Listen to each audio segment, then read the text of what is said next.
ina batun gaskiyar cewar za a fitar da wasu kuɗaɗe misali 2000 har 10,000 ma wasu suke ta yadawa a kafafen sada zumunta. Na ga bidiyo da yake yawo an ce wai akwai 2000, 5000, wasu ma sun da 10,000. Ya daɗe tun kan a ƙaddamar da wannan canjin ne mutane suka yi ta yawo da shi. Kamar na gama wata mata je kuma ta sa wani bidiyo ta ce wai mutane sun sa kuɗi a buhu har ya riɓe ba su ba mutane ba da sauransu. Gaskiya shine ba wani ƙarin sabon kuɗi da za a yi sama da 1,000. Saboda haka ba 2,000, ba 5,000 ko wani 10,000 da suke magana. Kuɗi wanda ya fi mafi daraja a ciki 1,000 ne. So ba wani dalili ba kuma niyan ƙarawa yanzu. So jama'a kada su yi a hankali, kada wani ya zo ya ce masu akwai wani sabon 2,000 ko 5,000 ko 10,000 su je su ba su kaya su ba su takardun yayi. So ba wani kuɗi da ya wuce 1,000. Saboda haka jama'a in ma sun ga irin wannan mutanen mun ba su shawara su gaya ma hukuma mafi kusa. Dan yan damfara dai kawai suke so su sa mutane su yi asara kawai.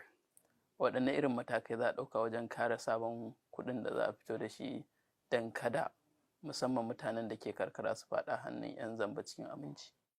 Insha Allah daga lokacin da mai girma shugaban ƙasa ya ƙaddamar, kowa zai ga yanayin kuɗin ai za a nuna wa mutane hotunan su da kalan su da yanda abubuwa da za su lura da su. Su duk wani zare wani tawada da aka yi amfani da shi da wani maki da za su lura da shi duk za mu yi masu bayani. Har ma waɗanda ba sa gani za su iya taɓawa su gane wasu abu da za su gane wannan kuɗin 200 ne ko 500 ne ko 1,000 ne. Duk akwai waɗannan shirye-shirye. Akwai wannan batu na ajami amma yana kotu wanda watakila ku ba za ku so ku yi magana ba. Akwai wasu sun kai ƙara sun ce a cire, wasu kuma sun ce kada a cire. To ka gani har yanzu ba wani abu ne, amma dai ina so in gaya ma mutane kowa ya kwantar da hankalinsa. Shugabannin bankin tarayya da kuma shi kansa shugaban ƙasa ba zai bari a yi abin da zai tayar ma mutane hankali ba. Saboda haka kowa ya kwantar da hankalinsa, ba wani damuwa da wasu bangare za su ɗauka da masu son da marasa so. Wanda irin sako kake da shi ga al'umma? Akwai wani abin nan da yake yawo na ƙarya, labarin ƙarya, cewa idan kana da cewa na ba da umarnin cewa duk wanda zai ba da kuɗi a sabon ajiya ba zai aje fiye da miliyan 5 ba, in kuma tsohon ajiya ne ba zai wuce fiye da miliyan 50 ba a wata. Wannan ba haka ba ne yake. Abin da ma muka yi shine duk wanda yake da kuɗi a asusunsa a banki ko nawa ne ya kawo, mun ma cire caji da ake masa na kaman a ce in ya kawo ya wuce kaza zai biya wani caji. Ba wani caji yanzu da zai biya, in dai kuɗinsa ne ya kawo ya sa. Kada ya ji tsoro kuma kada ya ɗauka wai mun san akwai waɗanda ke kasuwanci da kuɗi a hannunsu. In ka san kuɗinka ne ka zo ka sa abinka kawai, ba ka da wani shayi ba kuma wani iyaka da za a ce abin nan. Su kuma mutanen karkara ba. Mutanen karkara ba su da wani damuwa. Akwai cikin rukunonin kuɗaɗen da muke da su guda 8, 5 suna nan ana aiki da su. Daga 100 zuwa ƙasa.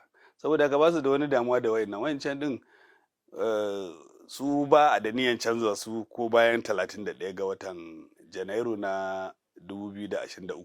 Saboda haka ma suna rike da wannan ba sai sun je banki ba. Kawai dai in suna da 200 ne, 500 da 1,000 shine za su kai banki. Amma in suna da sauran ba ruwansu da wani hanyar shiga layi ko kaiwa banki. Kuma mutane su sani wannan abun ba wai canji ba ne ka kawo 1,000 a baka 1,000. A'a, in ka kawo za mu sa maka kai ta kashe kuɗinka kai ta hidimanka. Saboda muna son insha Allah za a zo a haɗa wannan tsari na cashless yadda za a janye yawan kuɗi da yake. Dan kuɗin da za a buga ba zai wuce 1/3 abin da yake waje ba. Saboda ga ba wai kawai ka zo ka kawo ne mu kuma mu ɗiba mu baka ba mai komai ba kenan. So ana so ne a ɗan yi amfani da hanyoyin mu'amala waɗanda ba sai ka ɗauki kuɗin ba za ka yi. Ga naira nan, ga wannan kaga ai har masu keke napep yanzu suna amfani da naira. Akwai gidajen mai da suke karba. Akwai shaguna 3,000 da fiye da 300 da suke karban naira. Akwai wuraren cin abinci ko a nan cikin ginin zaka ga da naira suke biya. so ba sai ka ɗauki kuɗi ba. Shi kuɗi amfanin sa kawai kana son abu ko kana son a yi maka wani abu kawai ka ba da shi a baka, ba sai ka taɓa shi ba. Ko za ka iya magana kan rahoton da yake yaɗuwa cewa za a daina amfani da ATM na za a fara amfani da ATM na gama gari wanda yake guda ɗaya. Abin da ake nihi shine ita babban bankin Najeriya tare da NIPS, waɗanda su ne suke kamar su ne cibiyar da ake canji ko in ka tura kuɗi a wani banki ko wani banki, su ne za su zauna su yi kamar reconciliation su haɗa su. Yawa, domin in kana so a tura ma wani a wani banki, su kuma suna son za su karɓa daga nan su tura ma wannan, su karɓo hannun wannan su ba wannan, su suke sulhunta a tsakanin jama'a. Abin da yasa za ake so a kawo kati, ana son a kawo kati ne ɗan ƙasa, ɗan Najeriya. Yanzu kaga katin da muke da su na waje, duk na waje ne guda biyu. Akwai ɗaya waɗanda na ukun su a nan yake, ɗan na Najeriya ne shi ma. Abin da yake faruwa shine in kai amfani da shi a naira, kamashin da za a caje ka a naira ne. Amma su kamfanonin ba a nan suke ba, in za su fitar da kuɗin su sai sun zo sun nemi dala, wanda ba mu da isasshen dala, sannan su fita da shi. To amma sai aka ce a'a, in za ka yi amfani da kuɗaɗen waje ne, ko dala ko euro ko pound sterling, in kana sai ka sami wannan katukan, sai in ka fita waje sai ka yi amfani da shi.